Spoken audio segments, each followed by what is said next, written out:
अस्सलाम वालेकुम। ये रेडियो सदाए हुर्रियत जम्मू कश्मीर है। नसीमा खातून से मुख्य समाचार सुनिए। आज जबकि अंतर्राष्ट्रीय समुदाय आतंकवाद के त्रस्तों का international day of remembrance and tribute का दिवस मना रहा है, भारत द्वारा अवैध रूप से अधिकृत जम्मू कश्मीर के लोगों को प्रतिदिन भारतीय आतंक का सामना है।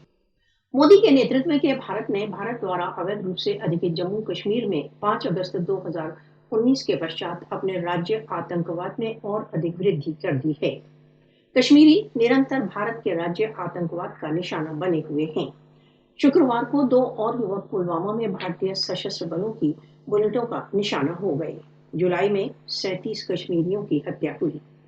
भारत के राज्य आतंकवाद ने भारत द्वारा अवैध रूप से अधिकृत जम्मू कश्मीर में जनवरी 1989 से अब तक 95,843 प्राण ले लिए हैं।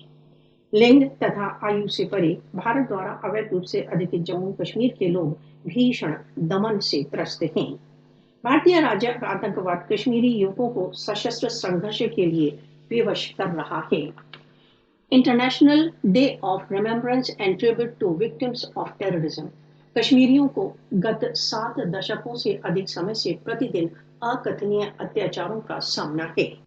भारत में मोदी के सत्तारूढ़ होने के पश्चात मुस्लिम विरोधी घृणा भारत द्वारा अवैध रूप से अधिकृत जम्मू कश्मीर में अपनी पराकाष्ठा पर पहुंच गई है। भारत का राज्य समर्थित दमन स्वतंत्रता प्राप्ति के कश्मीरियों के संकल्प को नहीं तोड़ सकता।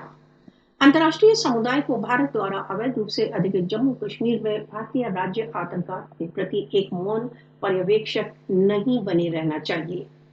भारत द्वारा अवैध रूप से अधिकृत जम्मू कश्मीर की जनता के विरुद्ध भीषण प्रकार के राज्य आतंकवाद के लिए भारतीय सशस्त्र बलों को दंडित किया जाना चाहिए। मोदी तथा उसके पिछुओं को भारत द्वारा अवैध रूप से अधिकृत जम्मू कश्मीर में मानवता के विरुद्ध अपराधों के लिए दंडित किया जाना चाहिए।